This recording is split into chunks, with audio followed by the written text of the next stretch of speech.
What's up, YouTube? Flash Speaks back. While Dallas Cowboys Micah Parsons up there, watching Joy Taylor and watching Acho and watching Stephen A. Smith and watching Mike Tannenbaum and Greeny and all them and worrying about all in his feelings about how they feel about what the Dallas Cowboys are doing or not doing. Our guy Jalen Hurts, who don't watch none of that stuff, by the way, he probably hears about it because maybe his dad or somebody else who watched that stuff tells them that, they said this about you, they said that about you. Listen, man, let me tell you something different between us two. And I was going to get into this in the last video, but I got cut off for whatever reason, okay? Jalen Hurts has been hated on ever since college when he was benched for Tua Tagovailoa in the championship game. He was told he's too small, ain't got enough arm strength, all types of stuff. He goes to the combine where you have Justin Herbert, the touted, great, overrated Justin Herbert, Joe Burrow and all of that, and they had their combine day. And Jalen Hurts, he performed magnificently, just as well as all those guys. But despite that, they still say he can't throw, can't read defenses, don't really know how to play quarterback, he should play running back instead, all that kind of stuff, right? So he built for all that, and he built for media talking crap and doubting you and clowning you and all of that. When he first came to the league, he was drafted. His own city doubted him, talking about he ain't no good. We got Carson Wentz. Dudes like Doug Gottlieb said he'll never be as good as Carson Wentz. Matter of fact, Dan Orlovsky said he'll never be as good as Carson Wentz. I can go on and on forever. This is besides the fact that Cowboys fans swore he was just trash, could never play, would never even be as good as Dak Prescott and all that kind of stuff, right? So Micah Parsons, bruh, you my guy, for real, but you's a young boy and you need to grow up. And you really need to get under the tutelage of somebody like Hurts who can explain to you that stuff is just a bunch of noise. You got to block that out. You shouldn't be worrying about what Stephen A. Smith got to say and whether or not Stephen A. Smith is getting on the Philadelphia Eagles the way he gets on the Cowboys. Maybe he just don't like the Cowboys. I mean, that's the way that maybe he just doesn't like Dallas. You know what I mean? And as far as Joy Taylor, I feel like most of what she says are facts. You're hyped up every year and you don't come through. Like at some point you gotta look at yourself and be real about it. You overrated like I don't know what. Try not to curse on here. Like people got you over Hassan Reddick, they got you over Nick Bosa, they got you over Joey Bosa, they got you over Von Miller, they got you over Khalil Mack, all types of guys who produce better numbers than you year in and year out. They got you up there better than Myles Garrett, right? It's all bull crap. And then they admit, real rap, that you're not really better than Fred Warner at Fred Warner's position. But because you're a Cowboy, they hype you up. For real. This is stuff they saying. And let's keep it funky. Even in that game against the Chargers, Michael Parsons wasn't doing nothing until that last sack. Hassan Reddick just had 3 sacks against the Jets. 3 sacks. If Michael Parsons would have a 3-sack game, they'd make him player of the week. They act like he the best player in the league. All kinds of stuff. Khalil Mack got a game with 6 sacks in 1 game. If Michael Parsons ever did that, they'd say he's better than Lawrence Taylor. And these are the things that annoy people like myself who see the reality.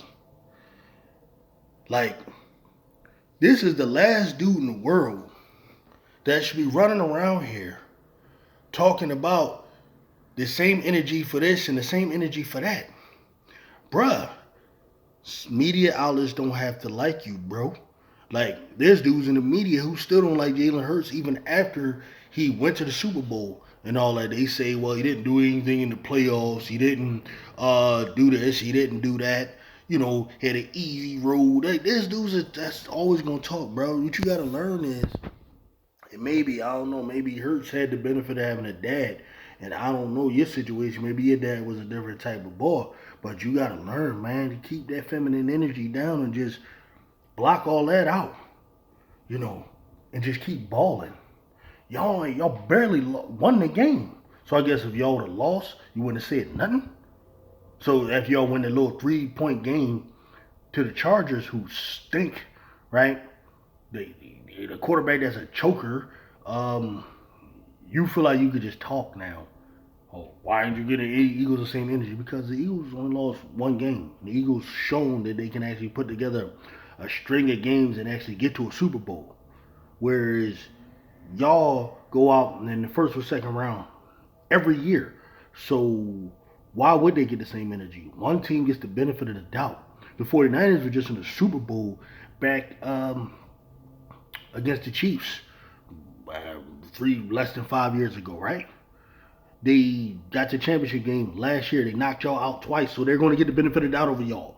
You were actually on those teams when they beat y'all, so we ain't talking about no ancient history. We talking about with you out there.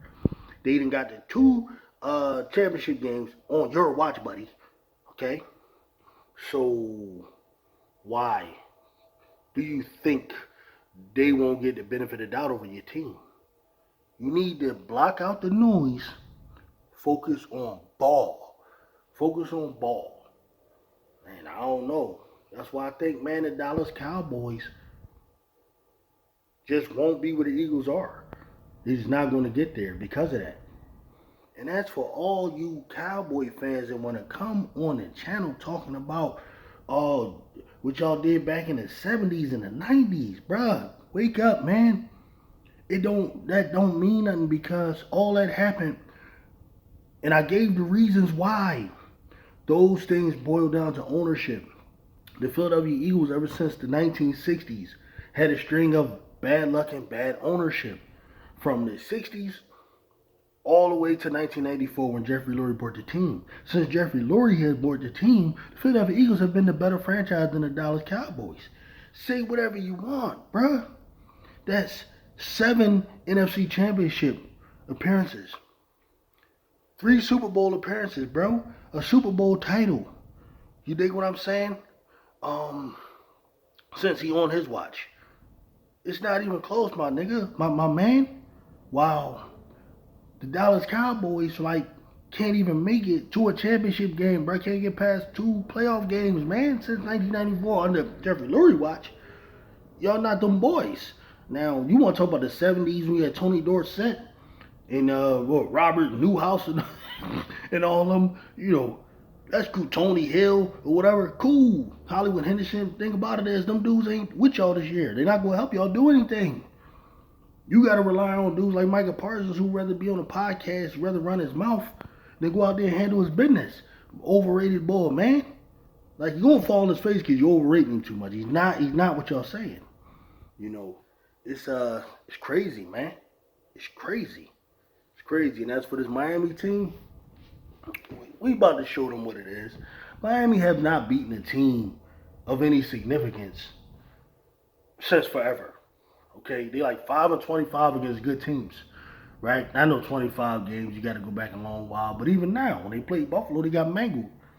You know what I'm saying? So they got to come to Philly, and really, they the ones that got to prove themselves. Like, all right, you got the track team, everybody comparing them to the greatest show on turf and all that. Come on, man. Like, greatest show on turf had a man named Marshall Faulk. You know what I'm saying? They had a quarterback named Kurt Warner, right? Bruce and Holt. I think we're both better than Waddle and Hill. I don't even think Hill people they so overrating Tyreek Hill. It don't make no sense.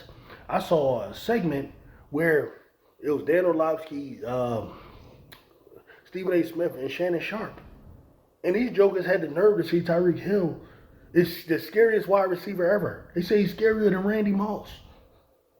Scarier than Randy Moss? See, this is the thing about these guys, man. These dudes are crazy, man. They crazy. He's scarier than Megatron to these guys. Really? Listen, he nice. He a bad dude, but come on, man. Y'all dudes be bugging. Y'all dudes be bugging. Right? Randy Moss was just out there with two dudes on him just catching balls with his hand up, just like that, one hand. That's the type of stuff he was doing. You know, we're going to see, man. I'm a little concerned about my secondary. I'm keeping it a B. We're going to see. We're going to see. Sunday night, Chiefs, Eagles.